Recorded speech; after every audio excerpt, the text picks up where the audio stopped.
નમસ્કાર, જય માતાજી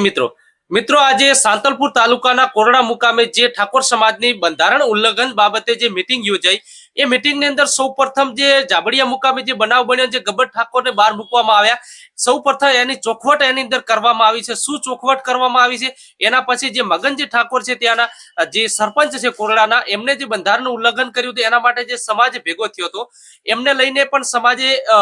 જે પગલા લીધા છે એ કેવા પ્રકારના પગલા લીધા છે અને ગબ્બર ઠાકોરને લઈને એમને શું જાહેરાત કરી છે અને જે હવે આવનાર સમયની અંદર સમાજ કેવા પ્રકારને જે નિર્ણય લેશે એને લઈને જે આ મીટિંગની અંદર જે વાત કરવામાં આવી છે એને લઈને આપણે સમગ્ર વિસ્તૃતથી જાણીશું આ વિડીયોની અંદર જો આ તમે ચેનલની અંદર નવા આવ્યા હોય તો ચેનલને સબસ્ક્રાઇબ ફોલો કરવાનું ભૂલતા નહીં અને વિડીયોની અંદર અંત સુધી બન્યા રહેજો। આપણે આજે આ સમગ્ર વિસ્તૃતથી જાણીશું જે આ બંધારણ બાબતે જે મીટિંગ લેવાઈ હતી આના અંદર અગત્યના ખૂબ નિર્ણયો લેવામાં આવ્યા છે એ બાબતે આપણે સમગ્ર વિસ્તૃતથી જાણીશું। તો મિત્રો જે ઓગળ ખાતે જે દિયોદરના ઓગળથાળી ખાતે જે ઠાકોર સમાજનું 3 જિલ્લાનું જે બંધારણ બન્યું હતું એ બંધારણ બન્યા પછી જે જાબડિયા ગામના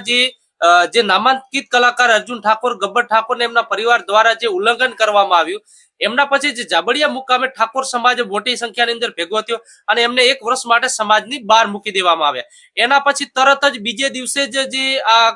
જે કોરડા જે ગામ આવેલું છે સાંતલપુર તાલુકાના પાટણ જિલ્લાના ત્યાં પણ જે બંધારણનું ઉલ્લંઘન થયું એવો જે મુદ્દો સામે આવ્યો હતો એના પછી સમાજે ત્યાં પણ ભેગું થવાનું નક્કી કર્યું અને નક્કી કર્યા પછી જે કોરડા મુકામે આજે ઠાકોર સમાજ ખૂબ મોટી સંખ્યામાં અંદર ભેગો થયા પછી જે ગામ કમિટી હતી જે ગ્રામની સમિતિ હતી એ ગ્રામ સમિતિએ ભેગા મળીને જે નિર્ણય કર્યો એની અંદર જે સૌપ્રથમ તો 21,000 રૂપિયા જે દંડ મૂક્યો હતો અને જે મગનજી ઠાકોર છે સરપંચ છે કોરડાના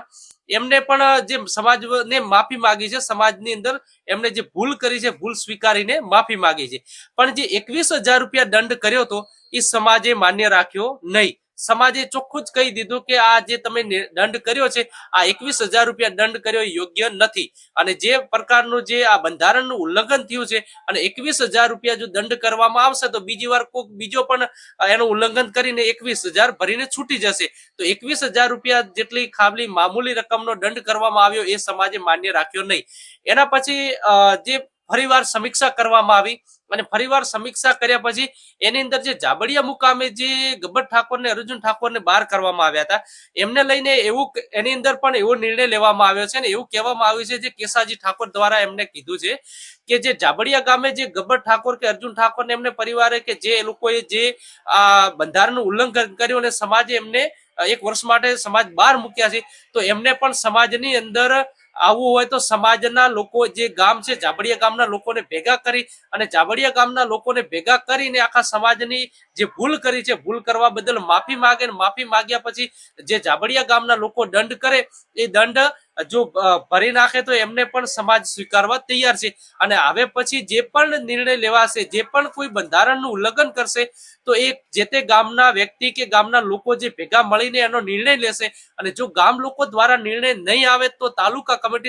કમિટીના દ્વારા પણ નિર્ણય નહીં આવે તો જિલ્લાની સંકલન સમિતિ છે 3 જિલ્લાની એમને એના પછી જ બોલાવવાની છે। ડાયરેક્ટ હવે આખો સમાજ ભેગો થઈને બધાનો ટાઈમ બરબાદ થાય એ પ્રકારનું હવે આ યોગ્ય નથી કેમ કે વારે ઘડીએ કોઈ બંધારણનું ઉલ્લંઘન કરે અને વારે ઘડીએ આખો સમાજ ભેગો થાય તો આ પણ એક સમય અને બધી બાબતે જોવા જઈએ તો સેટ થાય એવું નથી તો એની અંદર જે કોરડા મુકામે પછી એના પછી જે મગનજી ઠાકોરને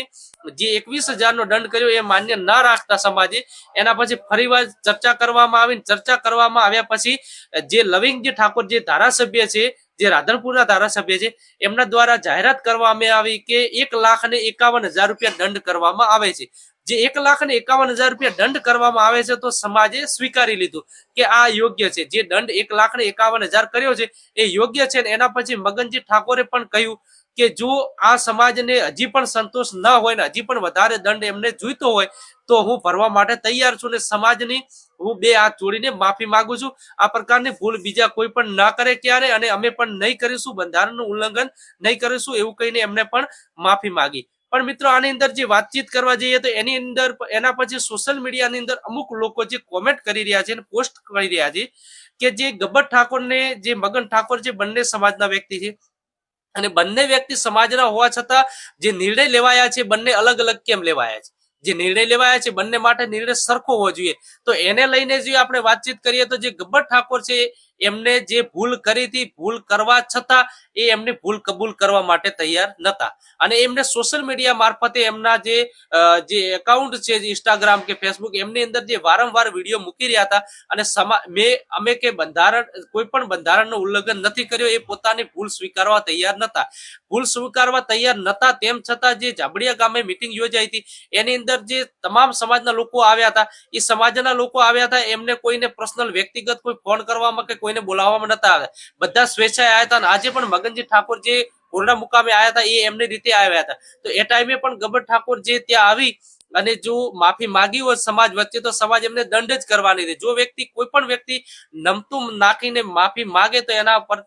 ઉપર દંડ જ કરવામાં આવે એને સમાજ બહાર કરવામાં ના આવે તો ગબ્બર ઠાકોરને જે નમતી ના આલી માફી સમાજની માગવા અને જે પોતાની ભૂલ સ્વીકારવા તૈયાર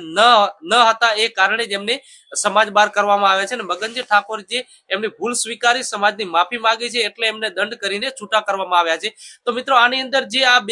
બે પ્રકારના જે નિર્ણયો થયા છે એ નિર્ણયો આમ તો ખરેખર જે મગનજી ઠાકોરે માફી માંગી છે એ પ્રમાણે એમને દંડ કર્યો છે અને યોગ્ય દંડ પણ કર્યો છે કેમ કે ઓછો દંડ કર્યો હોત તો બીજો પણ ભૂલ કરીને દંડ ભોગવી નાખે અને ભરી નાખે કે આટલો દંડ તો ભોગવી દેશું તો મિત્રો આની અંદર તમારી રાય શું છે કોમેન્ટની અંદર જરૂર જણાવજો ઠાકોર સમાજની અંદર જે બંધારણ બન્યા પછી જે આ મામલો ચાલી રહ્યો છે ડીજે બાબતે અને ઉલ્લંઘન બાબતે આ બાબતે હવે